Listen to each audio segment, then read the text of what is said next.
Good moaning, coffee moaners, and welcome to you on podcast. I feel a bit sorry for you this morning if you are on podcast, because to put it quite frankly, Mark and I are looking bloody gorgeous. Good God. Now, we weren't looking gorgeous over there. I've sat down, I've said to Mark, what's gone on? Is it a filter? He said, no, we've got diffused sunlight coming through that window. It's what you're always looking for. You're looking for a great big blonde and you want to put some muslin in front of it. It just goes to show, when you see people looking so perfect on telly, on Instagram, just that has changed my face completely from over there. That is doing the same kind of thing as a pair of tights would over a lens or, We've got diffused light. Yeah, so next time you're wanting to look particularly gorgeous, guys, and like your skin is that of an 18-year-old, find a piece of sun and then put a cloud in front of it. Put a cloud in front of a it. certain depth, so it's not grey. Yeah, because you still need that little bit of light. Like sometimes in the old days when I was doing all my sun shows. Sorry. So it would be like a really grey day, a bit greyed out, and then they would get out the big tin foil. If you ever see that and you're wondering what that's for, it's so they get a little bit of light from the sun, they bounce it onto your face, and then you look better. Well, this is the fun. Well, no, but I think one of the greatest things about, and in fact, someone here has just said their daughter has headed off to Westminster for film production. I used to teach on that course in film production at Westminster Uni. So wish her luck. Yeah. But no, the funniest thing about reflectors is you see many crews around the world. They'll pull out a reflector and they go down to something this small.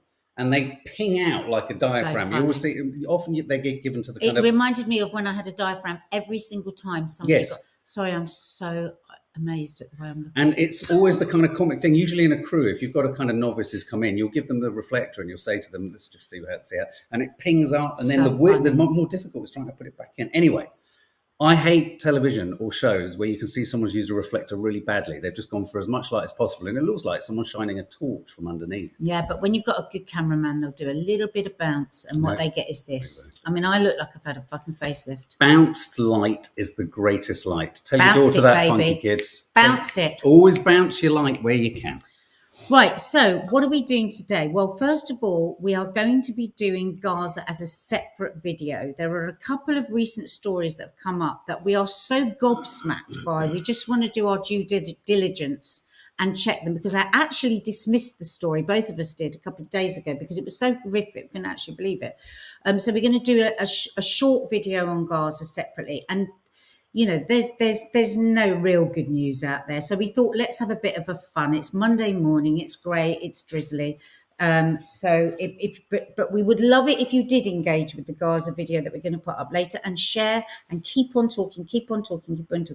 There is a nightmare. There is a living hell going on, and these people need us so badly. Can I just say on that as well? Today, just before we get into the fun. Yeah. Word, hashtag fun. Fun. I was being facetious. No. So was I. Just as I said it, I came out in hives. The weird thing about many of the posts and news coming out of Gaza is one doesn't actually go straight to reposting it or sharing it, because you can't believe it's real. And I'm wondering whether this is now a strategy of the Israeli Defense Force, that they just, and Israelis who are settlers and etc., that it's just like, well, let's just keep posting this. People think this has been made up. It's so extreme. But we never just post something. No. We do check and double check to make sure it's real, because we don't want to be part of a fake news world, because the news is really so terrible out there. It is. That if you post something, you talk about something that isn't the truth, isn't quite right, everyone will come out and go, you see, hey, you're all fake news. So bear with us on that. So on that note, Jane, I see it's your birthday. Any other birthdays that pop up, we'll do them at the end. Jane, I've made a note. So it's Jane's birthday. Happy birthday. We'll sing it at the end. Okay. Happy birthday. Happy birthday. Right. So what are we talking about? We are going to be talking about Married at First Sight. But don't worry. Don't think, oh, well, I haven't been watching it, because from it, we will spin off into some various topics. Then Mark is wetting himself over this Sabutio. Just take it away. Well, hang on. I'm more wetting myself over John Barrowman having basically quit SAS, get me out of there. And I like that. In 32 minutes. So we're going to chat about that. And Sabutio. Well, Sabutio playing toys. I posted something over the weekend, which was literally just a little Lego figure being made before we got on with the No Name Sunday show. Posted it, asked you what you like to play with and how you like to play. And I don't know, it's just like playing as adults. I think it's really important to do it. And I just wanted to know how you like to play, guys. So, but also Sabutio was in the news because it was the World Cup. for That's what I was going to Subbuteo. say. It was a good story. World Cup for Subbuteo. And then I found a video on Instagram that I want to play you and see what you think of it regarding motivating your children. So. And we're not going to mention the word joy, not even once. If we have chance, we are going to do an American video as well today. Mm-hmm. We've got a lot on today. We've got to do the dishes for the No Name Sunday show. Yeah. I've got to interview my dad. Our daughter's doing something really interesting at drama college where you have to get a story from your family and then you have to research what's myth and what's legend. So I think that'll be quite a good thing to do as a topic one day on here because really you know how you pass the stories on. It's like, oh, well, could that really have happened the way that why don't you film the interview with him and then maybe you could share it with everyone. Yeah, edit it down. I'll do that. Everyone likes a bit of Teddy in their lives. Yeah, we'll do that. Right.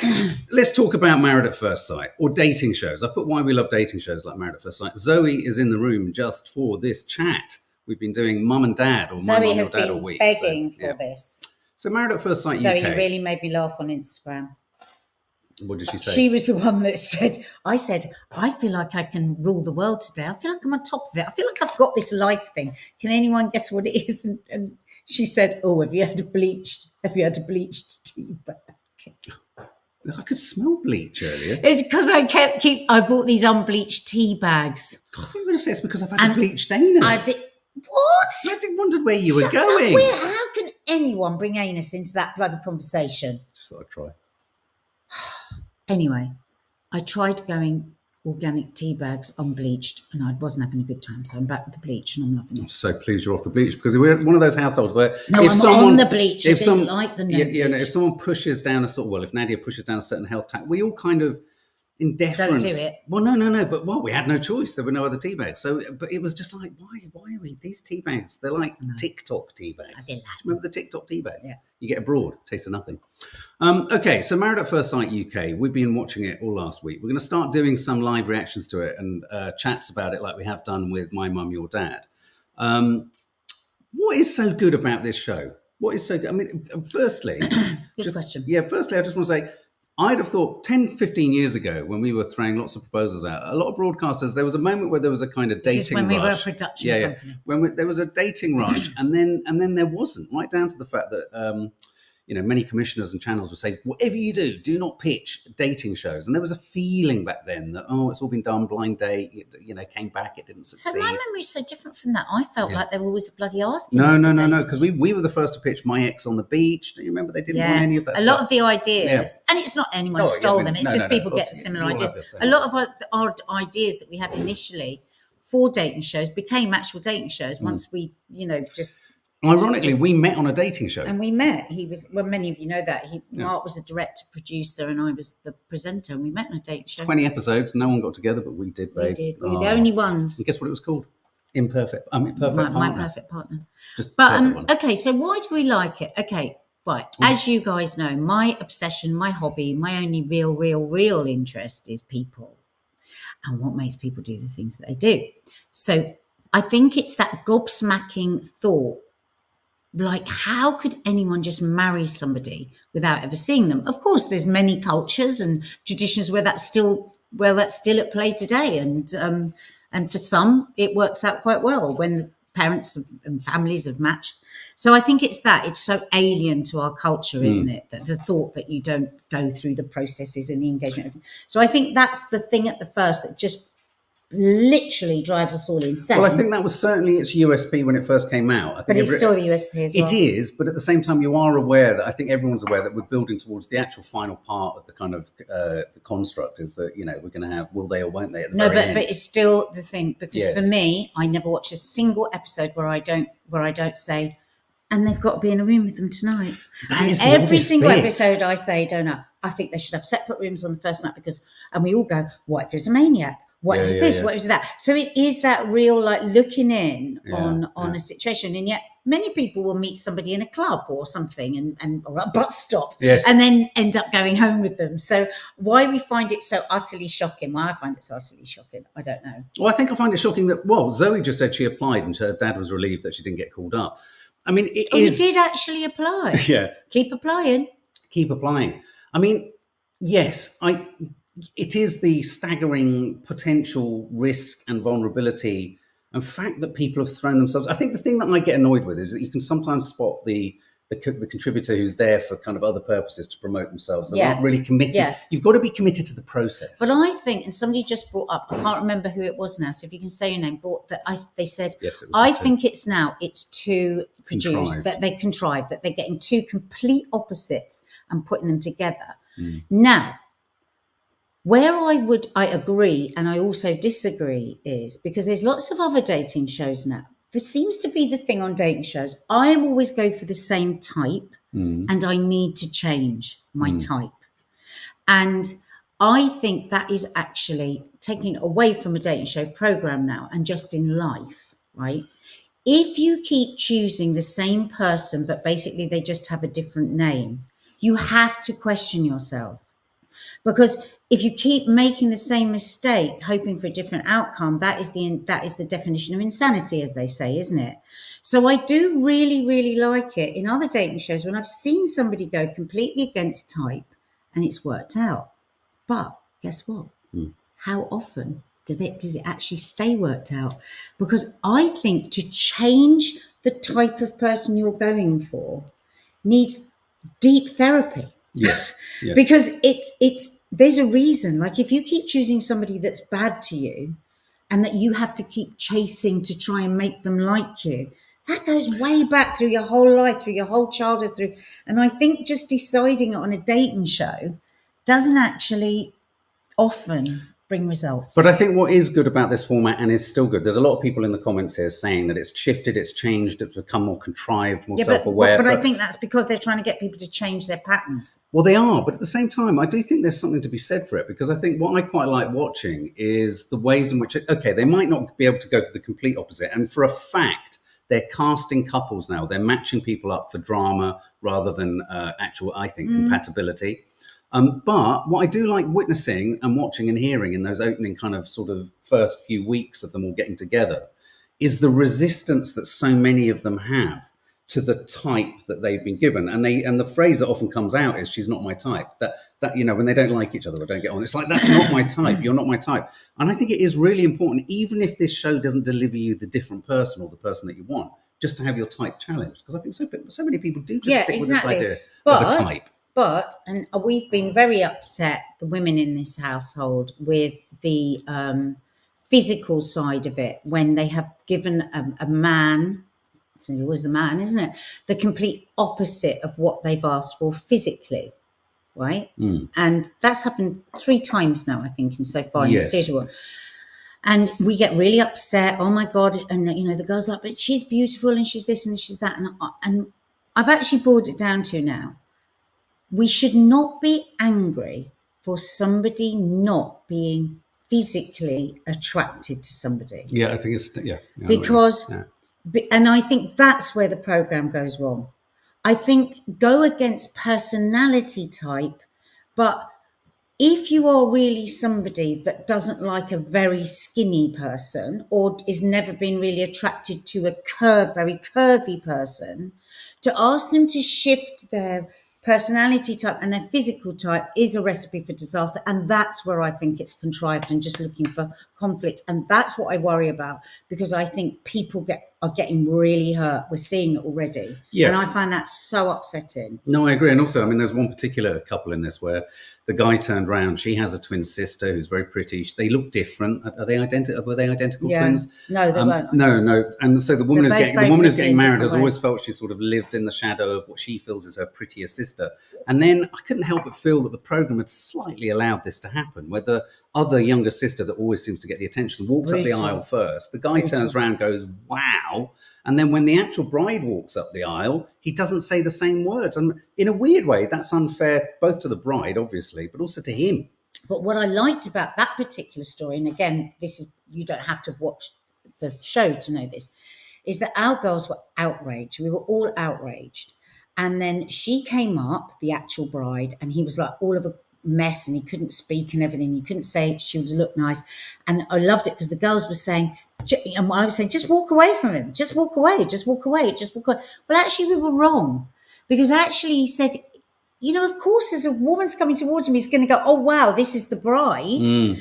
And then everyone is judgment. Oh my God, he's gone wow, and then hasn't gone wow to her. But actually, when she got to speak to him, he said, I didn't know what was happening. I thought she was the bride. Then you came up, and then I didn't know what to do. And it was so real. And yet we all jumped to say, God, this is disgusting. But what's being revealed so far is, and this is what I truly love, because we were going, don't, you're beautiful. We were saying, we were talking about it all the time. You know, you don't have to like feel grateful to this guy. And of course, what's happening now is what's being revealed is that he's not quite mature enough for her, and she's not sure about him. And, you know, she felt he had all the power. And actually, what's being revealed is he might not be good enough for me, personality-wise. I agree. And also, I love those shifts. And also, to be honest with you, I felt a little bit for him as well. It's not to say that he you know, he could have maybe dealt with it a bit differently. But if he'd said wow to both of them, Zoe, you make an interesting point that she's quite vulnerable and insecure, and almost no matter what he did say or didn't say could have been a bit of a problem. Say he'd said wow to her sister when she came, and he said wow to her, she would have seized upon the fact of, hang on, how could you have said wow to the two of us when we don't look the same? Which do you prefer? There's always a route there to be able to go. I think it's as unfair on him in that situation. But I also would have to say, without not getting personal, I don't particularly feel that bride was helped out by mum, who seemed to be amplifying the fact that the other sister gets all the attention and all that kind of stuff. Oh yeah, this is a great little sub thing. Again, you don't have to watch the show for this. But what would you think of this? So he arrives, right? She's not met him before because he's married at first sight, and the mum goes, "Oh my god! Oh my god! I'll have you! Oh, I love him! Oh my god! Oh my god!" And she literally, she was just impulsively saying it, wasn't she? She didn't. Yeah. I wondered actually, because her daughter's got ADHD. I wonder if she had ADHD, because it was like it just came out of her mouth. Oh, we were dying. Well, our daughters were horrified. They go, imagine if your mum did that. Well, Maddie made the point. Imagine if it was a dad doing that about one of the brides. We would have all immediately gone, oh. Oh, it was so uncomfortable. I don't know if anybody saw that. You know, I'm trying to keep this both sides, so if you've watched it and if you haven't watched it. I'm going to pop up some images of the cast members, because this is the current cast. She's lovely. This is the woman who, unfortunately, she's been married up to Casper. And Casper feels this woman is too like her sister. Which one? Just Niflat, when we've got a chance, because I like that. It doesn't have to be lust at first sight. I wasn't attracted to my husband's looks at all. Didn't like his initial personality either. But I got to know him and saw the real him. Totally fell in love. And actually, Nifat, thank you so much, actually, for saying that. What is love at first sight? Actually, when I think about quite a few of the people that I've been out with, I haven't been like lust at first sight at all. And that, and maybe... Actually, when I think about it, yeah, that's really true. I haven't. And every person I've been out with has looked so different. I do not have a type. You know, when people go, oh, I haven't got a type. I really haven't. But you always ask people, what's your type? No, but I'm thinking personality. I'm not thinking looks, actually. Every single person I've been out with has looked entirely different from the other one. I mean, such an eclectic mix. And from all over the world. Different. So you've never felt lust at first? You didn't feel lust at first sight with me? It's a killer question. We're all thinking it. We're all in the room. You didn't feel lust at first sight when we met? Oh, no, sorry. No, I didn't mean I've never felt lust at first sight. What I meant is I haven't always felt lust at first sight. Okay. No, I genuinely haven't. There have been some people where I've just gone, poor. Obviously, you were one of them. But there have been other people, like my first ever boyfriend, that a lot of you know called Blue Boyfriend. I didn't find him attractive at all. I had no lust for him at all. Okay, but it was personality.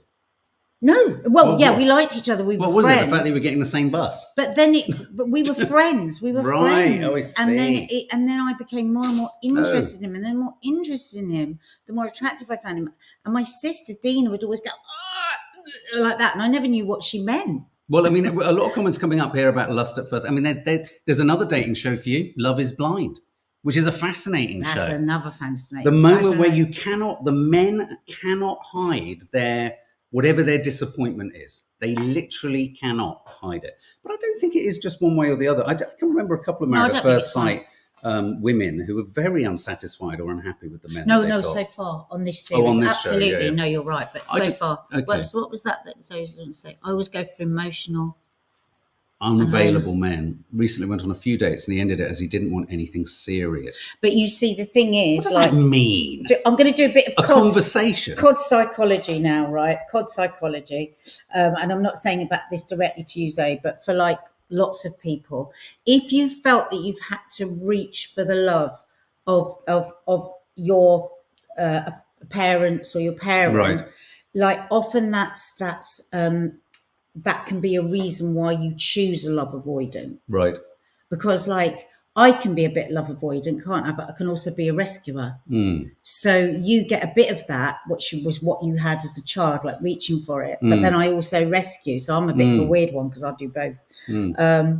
And like if you haven't had a lot of affection or, you know, or indeed, I was reading the other day about very, very driven, sort of high achieving parents with their daughters they will often they might be brilliant academically, they might be great looking, they might have looks like they've got everything going for them, wealthy parents, and yet they never really felt it was them that their parents were impressed by, but more their achievements. And they will often be searching for the person. Well, I mean, it kind of makes sense. I mean, everything you're looking for as a kid, or everything that you're kind of striving for or craving emotionally, any kind of, I mean, what is one looking for in love? One is looking for this idea that you're somehow going to complete some kind of emotional circuit with yourself and with someone else. And what we want is the failings of the people and you want that connection. And you want that connection. You're trying to rewire the electrical circuit of your that's childhood. A really good way of putting it. And in so doing, you try to fix those gaps in it. And those gaps where perhaps, you know, it wasn't sending a pulse of love here,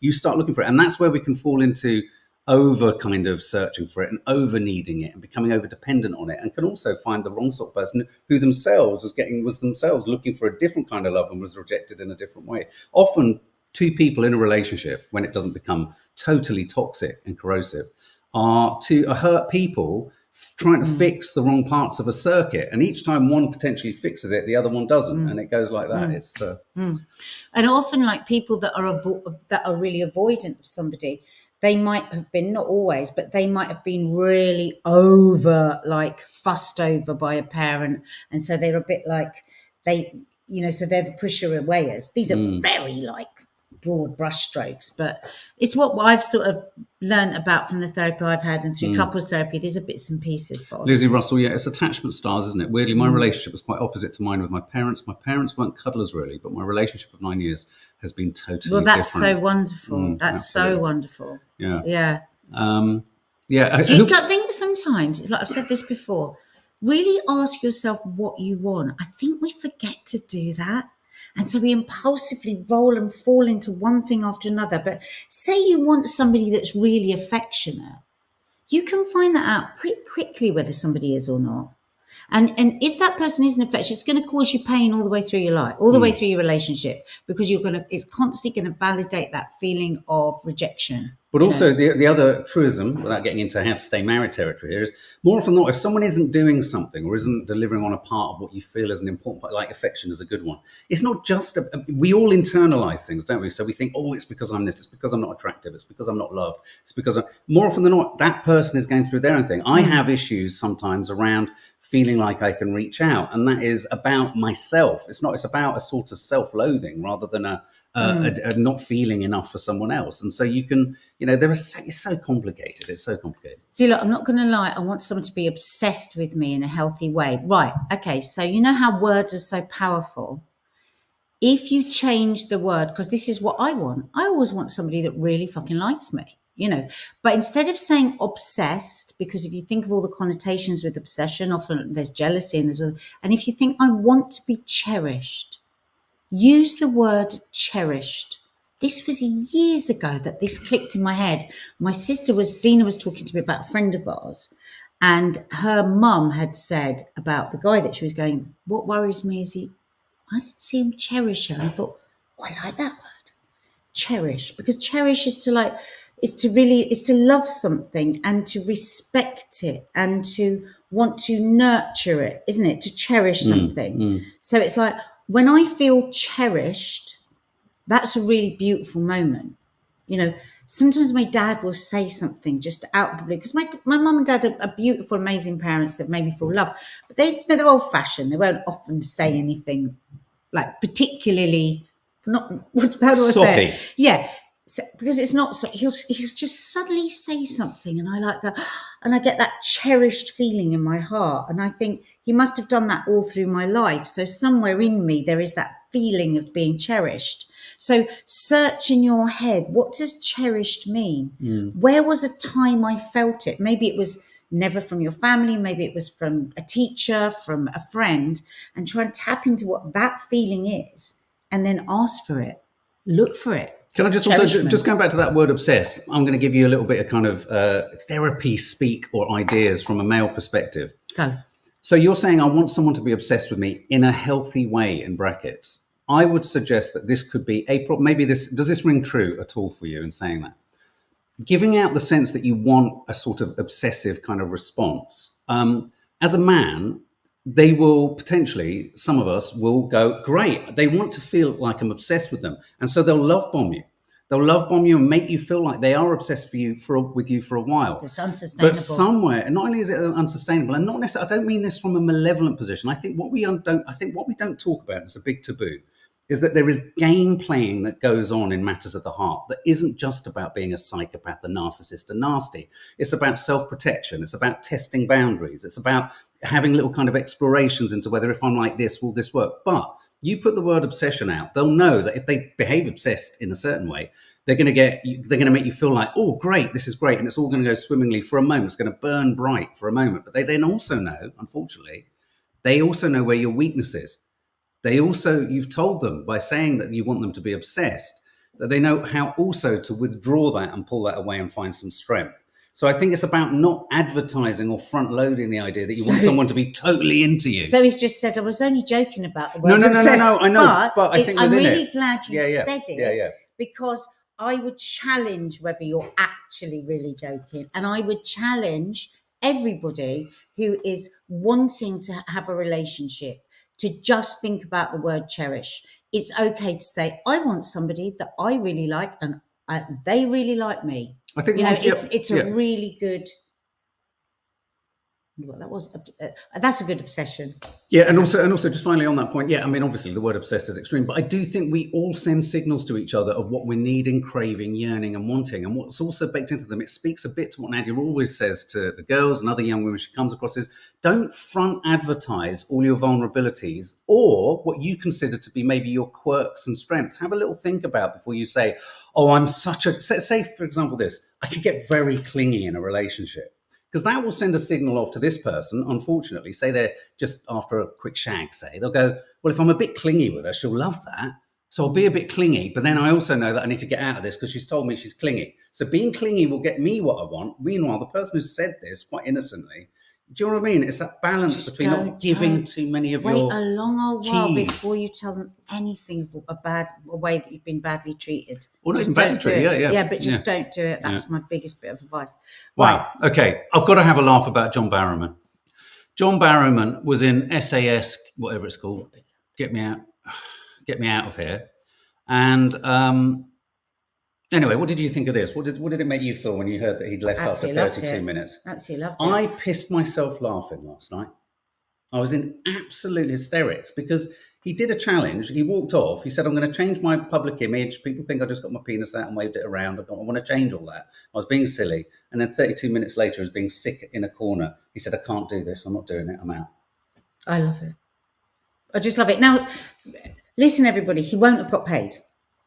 Well, no, lots of people online have been. No. He won't have got like you have Here's stages. Some images of him. You have stages. You have stages for all these shows. It's probably like the longer you stay in, the more you get paid. But I've been asked to do this. I was asked to do this like every 1, 2, 3, and eventually I went, can you just go back to them and say, I will never, ever, ever, ever, ever, ever, ever, ever do this. Now, why am I being so emphatic? Is because I've fallen for things like this before. You think that you're going on a TV show and you're going to be looked after. Oh no. You can get a sense very quickly. This is really fucking dangerous. And one year when I said no, I don't know if they do this every year, but they were getting people who just arrived to jump backwards, upside down, out of a helicopter, right? That kind of an injury, like if you pull your neck out, can last the rest of your life, right? So I can completely understand that. You think, oh yeah, I'll go and have a bit of fun. You get there and it's like, which is exactly what I felt about Big Brother. In the first 32 minutes, I should have walked out because I knew I should have. But it's like, get out. It's TV. He probably thought, fuck, I could have a heart attack here, because they don't care. They throw you in freezing water. I don't know what kind of fitness tests they put you through, but I'm sure they close one eye when they're doing it because they still want you to do the job. The amount of movies that my dad's been in where people have been horribly hurt. He was just telling us the other day, wasn't he, about that fucking wild horse he was put on that he had to like gallop off in and fell off and broke his ribs. You always assume that movies or TV shows are going to look after you, and it can be a very rude awakening. I mean, I remember when ITV wanted to shoot us out of cannons and we said no. So just to give you some context on what happened. So he quit it just after 32 minutes. The brutal series. After the contestants put on their uniforms and got ready to see their accommodation, Barrowman started heaving and told the group, "I'm out." He walked away, vomited on the ground, prompting Mark Billy Billingham to ask if he would like to see a doctor, to which he said, "No, I'm done. It's not for me. I know who I am and what I'm about. It's not for me." The narrator of the program said, after only 32 minutes on base, number 13 is the first recruit to leave. It's brilliant. I don't think it's a disgrace. I can see people that it's a disgrace. Well, first of all, he won't get paid. He must have watched the show. But I can understand how it's a very different thing. He'll have talked to other people as well, surely. I've done things that I've thought I've known what they're going to be like, and then you get there and it's... I've got two conflicting feelings on this. I have no judgment on it. No, I haven't got judgment. I just found it, I've lost that moment of kind of hysteria. When I read it, I was just piecing myself with laughter, because it's that thing of, because I've worked with him before and he's incredibly show busy. I found him incredibly alluring. He was funny, he was entertaining, he was charming. He had full of kind of, I know he's had the dramas around, as someone put, sausage shoulder is his nickname or something like that. I get it. I get all of that. And I think, everyone's got to have an opportunity to rehabilitate, change their image. I don't have a problem with any of that whatsoever. Good on him. Throw himself in and try and change and describe and maybe explain and show sort of, make amends or whatever. But the fact that all of that was baked into what he was going to do here, because he talked about it, and then within 32 minutes, he just so knew. No, but it's like one of your favourite clips is Kay getting knocked over on Wipeout. Brilliant. But she kept going. No, but she totally, she said, I just couldn't believe it when you got there, because you watch these things and you think, it was like we were watching Race Across the World, weren't we? And I thought, oh, I could do this. About 20 minutes later, I was going, oh, I'd never do this. Because I've learned that what you're seeing, it's a million times bloody worse, because you only see the edited moments of these things, I just thought it was very, very funny. But as a lot of you have said, you think he's kind of, he was naughty. A lot of people online hope he wasn't paid for that pathetic effort. I knew you were a diva. Did you think you were a huge wuss as well? It's horrible. 32 minutes, pathetic. I don't like this idea that you can never give up. I applaud people who give up. I think when it's they just know brilliant. It's really something wrong for them, when your body tells you no way, this is going to end. He got there and he thought, everyone thinks they're fitter than they are. Everyone does. Yeah, but also the other thing... And he dances, he'll do 8 shows a week on Broadway or whatever, and think, well, but it's a very different thing, being there, being cold, having a big pack on your back, all of that. And he thought, I could actually have a stroke here, probably. But don't get me wrong, it's the greatest thing for the show, because it does two things. Love it. On the one hand, it proves how tough it is, because you've had a celebrity leave that early, so it kind of qualifies it. It's great press. We're talking about it. Everyone's roaring with laughter. So this is the kind of, whenever there's a failure in a show, it's not a failure for the show. It's absolutely brilliant. It's great PR. Faith, you say, but the edited still shows you how it is. You have no idea the manipulation of edit, right? So we don't know.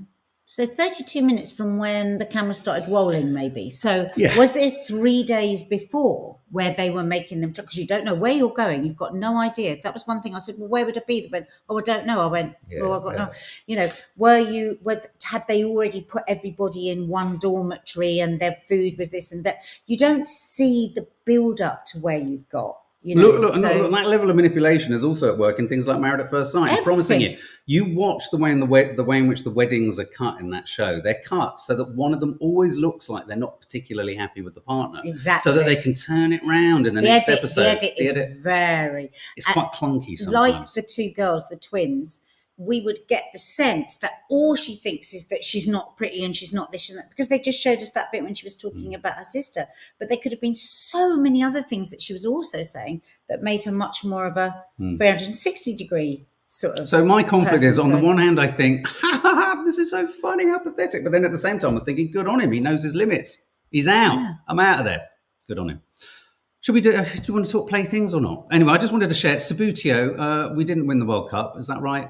Controversial call ends England's Subbuteo World Cup run. But this was just, for me, this is just so nostalgic. This is something I used to do in the 70s so much. Flick my finger onto a little footballer's sort of little kind of round I think thing. We should play it one day. And look, here they are. This is the World Cup. It sort of lacks the kind of, I don't know, the physicality and the prowess maybe of the actual game of football. But, you know, there's a fair crowd in the background.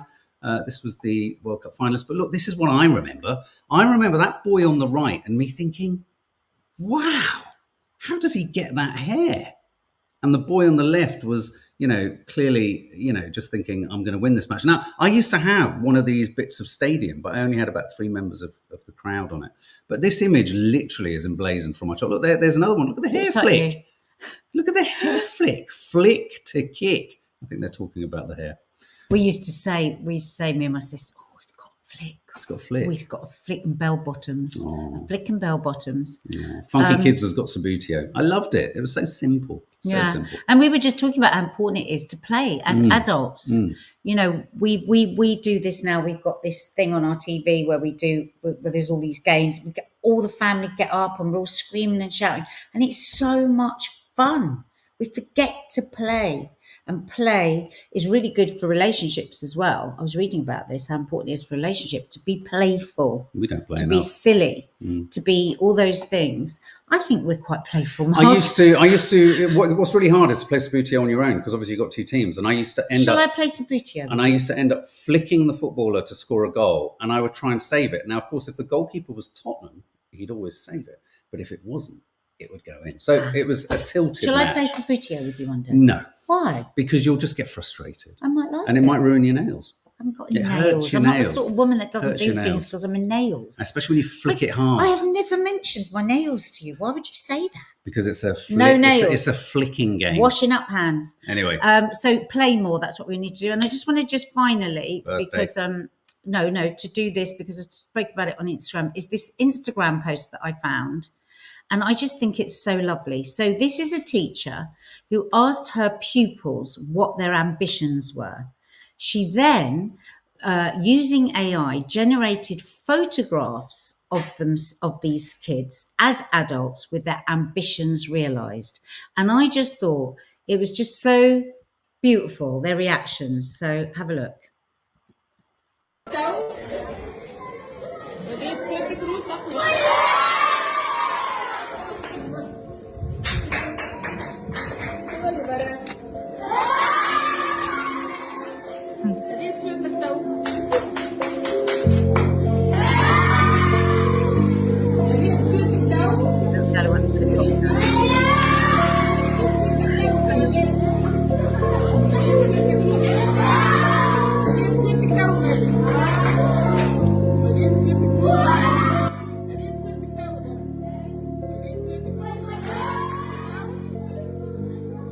And it goes on. And I just thought, I thought it was just so lovely. I love the way that the other children were celebrating the realization of their classmates, dreams. Yeah. They were grown-ups, you're seeing a doctor, you're seeing like a pilot.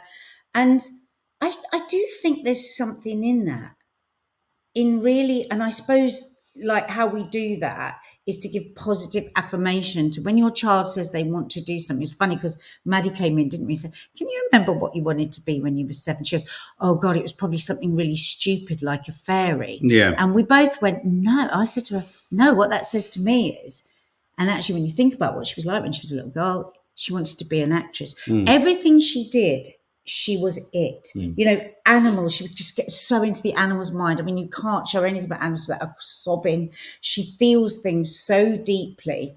And I said, oh, and then what did it move on to? And she said, oh, then I wanted to be a vet, didn't she? Yeah.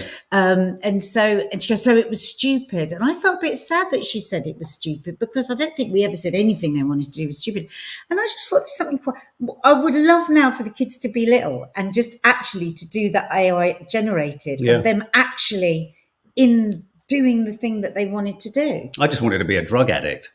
No, what seriously would you have said? Filmmaker. I mean, you know, I think the things that I would have wanted when I was younger, but there's a difference, isn't there, though? My only thing about this is when you're under a certain age, you That's have the right age. pie in the sky kind of ideas, like I want to be an astronaut, for example, or I want to be a police. I mean, I really wanted to be a policeman for a while. But it's like a friend of mine, right? Her son, all the way through growing up, has wanted to be a pilot. Okay, and they really have like been planning for this child to be a pilot. Anyway. Don't tell me they're bought him a plane. No, but he now, guess what? Guess what he is brilliant at? And there are so few of them in the world, and he's getting all these offers. He's only young, he's like 14. He's a brilliant organ player. And she said the first time he saw the organ, like close up, he was fascinated by it, and she said it wasn't that different from a pilot's. I bet, yeah. From a pilot's thing, and we were talking about how interesting that was. That the beginning, the genesis of something, doesn't necessarily have to play out in exactly that same way. So seeing this, I was then torn. Does it like stick you with the one idea, or does it? I think it could end up creating a pressure. Yeah, that's what because I certainly know that my nan was always holding up lawyer, doctor, lawyer, doctor, lawyer. Yeah, it's funny, isn't it? You know, so again. Well, I looked at it a few times, the video, because I was trying, because it's this joy from the rest of the class. Hey, there she is, and talked. And I was trying to read the actual child's face, because maybe sometimes they go, I don't know if I God, do actually. Looking at it now, that all looks a bit serious. Yeah. I don't know if I want that hat. But I think the version of it is each thing that your child comes to you with and says they want to do, I think you explore it and chat about it. Yeah, that's what totally I think. agree. Totally Don't agree. say any of it is like, oh, to be ridiculous. Yeah. You can't possibly do that. Absolutely. And I think lots of people are like that. People sort of say, there's a point to this career, there's a point to that job. How will you earn your money? Yeah, all of that kind of stuff, you know. Yeah. Country Pumpkin says, where is it? He said, your daughter wants to be a YouTuber. I told him, your son, if he works hard enough, it's certainly something you can do one day if it's his passion. What you've got to understand is you don't just you create content. It's if you're a content creator, it doesn't matter where it goes or how it lands or what, you know, it's changing all the time. So support him, encourage him. That's so it's a funny. chemical That's formula my friend. for coffee. That's what it is. That's my friend. She never rings. She only texts. That's my friend that I was just talking about the organ. Oh my God, that's so funny. That's so funny. Okay, so quickly, happy birthday to Jane. Happy birthday to you. Happy birthday to you. Happy birthday, dear Jane. Happy birthday to you. Hope you have a lovely day and see you later for something else.